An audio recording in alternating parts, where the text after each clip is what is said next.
Hey everyone, welcome back to my channel. My name is Taylor and this is Keeping It Real Debt and Budgeting.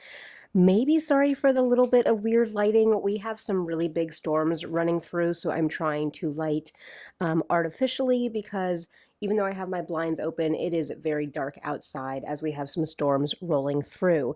But I did want to go ahead and do the update for my next paycheck. So that would be paycheck number 2 for May. I'll let you guys know how I did on my first paycheck and what my budget looks like going forward for the month and how I've been doing on my debt repayment. So let me go ahead and get all of my spreadsheets open and do my screen recording so I can do my side by side, and we'll take a look at my update. And I forgot to give you guys a little bit of context. I am a 40-year-old living in Florida, making about $100,000 a year working in healthcare, and I am working to stay on budget. I have savings goals, and I'm paying off $40,000 in consumer debt. So, like I said, let me get my spreadsheets up and we'll go over my numbers. So if we're looking at how I did wrapping up for paycheck number 1, I can go down here to my recap, and I was over on household, over on gas, not over on groceries, not over on pets. I did end up having to make another purchase on Amazon. If down here at my purchases on my credit cards, there is an animal that is tunneling under our gate for our fence, and because I do have dogs, I don't want there being any holes underneath the fence that my dogs could end up getting out. So I ended up purchasing one of those gate guards. It's like a metal guard that you can put into the ground that prevents animals from burrowing either out of the yard or into the yard. So I did end up having to pick up one of those just for the safety of my animals. Something like this is always coming up, and that's why I'm thankful that I'm able to use my credit cards, but also I do have my savings money over here, and my husband and I also do have another household savings account at a different institution that we can pull from as needed. An exciting thing, I did break the 1,000 mark on my Acorns account, so that was very, very exciting. The market went back up, so I was happy to have that over $1,000 on my Acorns. But let's go ahead and get into my May paycheck number 2, and this is our overhead. So let's start up here at the top. My salary income was the 2642.82. I did have 4243 roll over from last paycheck. I am intentionally going to roll $200 over into next paycheck. So that leaves us 2485 to be able to pay bills, save, and also do all of our expenses for the next 2 weeks. My savings plan for this 2 weeks, I did have $300 go to my money market, 50 to my high yield, 75 to my tax account, 100 to my Get Fit, which I use that as kind of my sinking funds, and then I have $30 going to Acorns. I have $12.50 per week, and then there is a $5 fee once a month. So this is anticipating what my balances will be, and with my Acorns I'll have to see what it is at the end of the 2 weeks with this deposit going in and with any interest that is accrued in the market. So I am really happy with where my savings numbers are right now. Let's look at what bills are going to be coming out this pay period. And so I do have a payment going to Discover for $130.27, a payment going to my credit union card. This is my card that I'm doing as a functional zero, so this payment here will help me get towards that functional zero. So that's $126.44. My internet is $147. I talked about in another video that we are stuck in a monopoly for our internet, so I am kind of stuck with that for right now, but we do have another service provider coming into our area, so I will be excited about hopefully getting a lower internet bill. My water bill is a little bit higher this month for $71.23. We are on septic, so we only pay for the water coming in, but I did have to have an additional fee with our water provider to come out and mark where our water lines are because we were having some underground digging being done, and so I did not want to hit a water line while we were digging. So I paid an extra like $45 to have them come out and mark my water line. And now I know for future reference exactly where my water line is.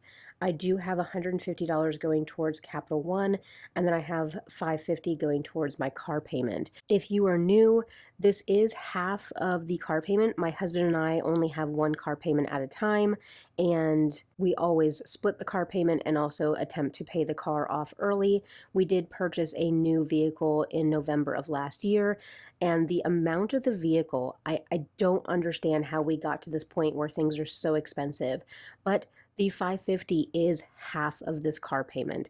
But what my husband and I have agreed upon is that the 550 that I pay actually goes into a money market account at a different bank, and that basically is our emergency fund and kind of our fund that we can pull from as needed.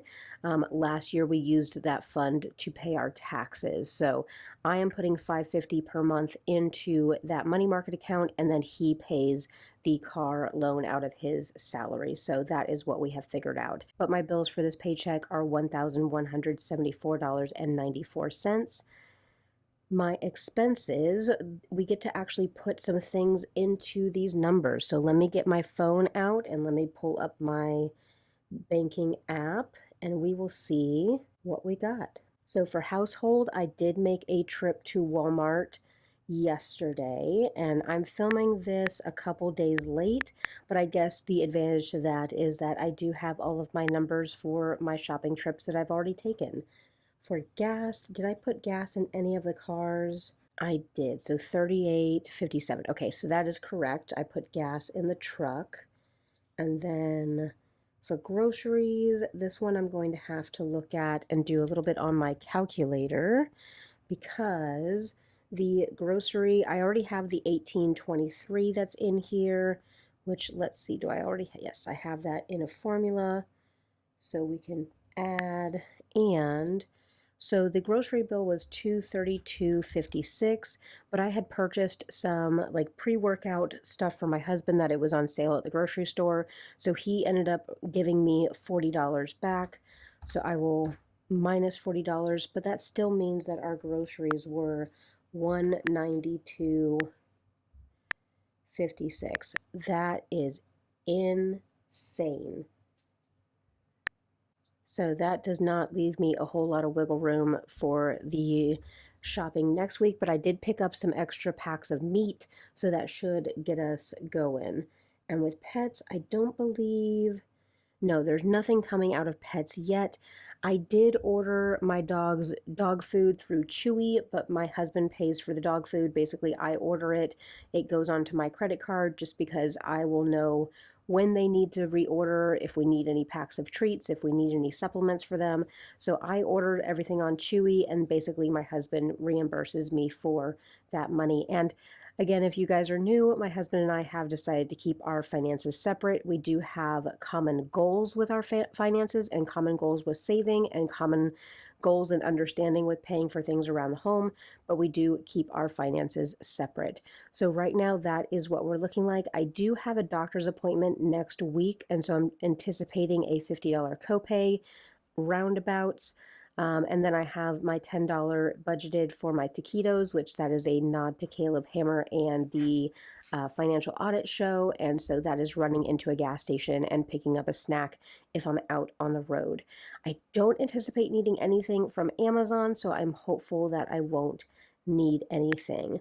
But as our recap, I'm able to put $555 away into savings, the $1,100 for our bills. Expenses, I have it set at 602.18. Oh, that is because I subtracted. So like my household last week or last paycheck was over, so I subtracted the overage from here. So I'm not starting out with my whole household fund. I should be able to stay within that if I am really, really careful. If not, household items need to be bought, and so I will figure it out. But that leaves me with a buffer of $93, and that is with the $200 that I plan to roll over Then for my credit cards, this is, I don't have any charges yet. And then these are my payments that I have set up that are coming out of this paycheck. And then let me see about our monthly, because I was messing around with this because I wanted to look at my debt. And so these balances over here are accurate. So at the beginning of the month, I had 39,700 as my balance. I made $2,500 in payments, $1,100 in new charges, and so I ended with 37,600.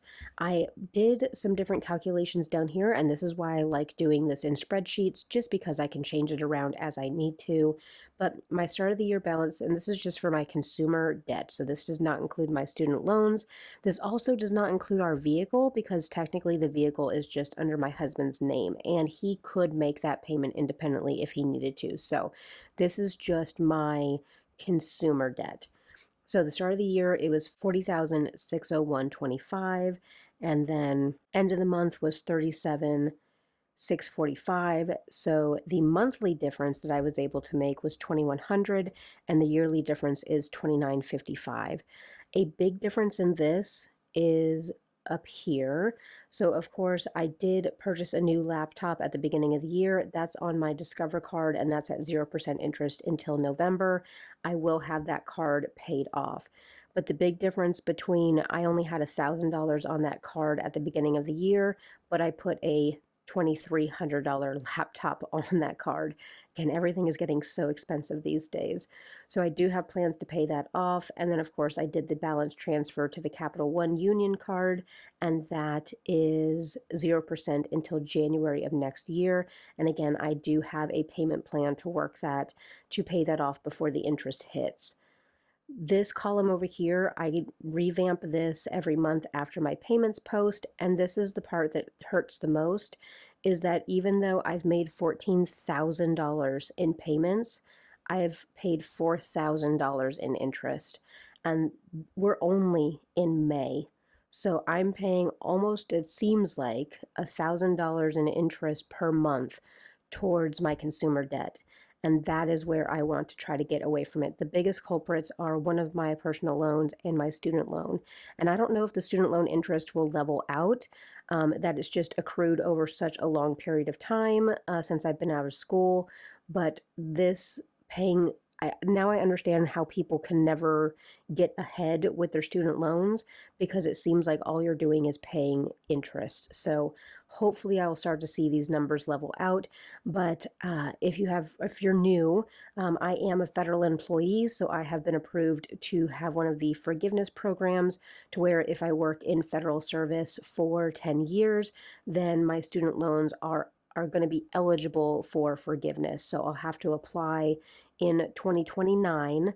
I will apply again to see if I'm eligible. I will have to have made 10 years of payments during my 10 years of service. So I'm not trying to aggressively pay down my student loans, because eventually a big portion of this will get forgiven for my federal service. And then I'm really looking at how to pay off this debt in the next 2 years. So I am very excited about that. I think in June I'll do like a 6-month recap of how I'm doing, where I'm at, if I'm on schedule to be able to pay off these debts. Because the credit cards and the personal loan number one, those should be paid off by the end of the year. So I want to do a check-in to see if I really am on track for that. But that is all I have. Let me go ahead and stop my screen recording and close down my iPad. That is all I have. I'm going to go ahead and shut everything down. We've already lost power about 4 times this morning, so I am actually thrilled that I did not lose power while filming this. But that is my wrap up. Since I am a digital budgeter, my numbers can fluctuate, and I do still utilize my credit cards whenever I need to. So this might not look like a strict debt repayment and budgeting channel, but this is what works for me. I'm not overdrafting. I'm not missing payments on things. The main thing that hurts me is that I know that I'm paying interest, because I end up borrowing money back on the credit cards. But right now I am only utilizing the cards that have 0% interest, and I am aggressively paying those down as well. And even looking back at some of my numbers, I don't know how I made $1,000 in payments on one of my cards, but definitely I am being aggressive with this. I am being mindful of my spending, being mindful of my budget for my expenses and my household items. The one thing that I'm always willing to pay for is my dogs. So I think one of my dogs is going to need to go to the vet this week if his ear infection does not clear up. So I'll have that expense as well. But again, I'm going to take care of my animals. They are a priority. So definitely, I am thrilled with how I'm doing. I'm thrilled. I've already projected out what my savings plan looks like and if I'm still on track. So I am very thrilled about that. I thank all of you guys who have been watching, those of you who have subscribed and dropped me comments of encouragement. This community on YouTube is absolutely amazing. But I'm going to go ahead and go before the storm rolls in. I thank you guys so much for spending a little bit of time with my budgeting today, but I will see you in my next video. Bye.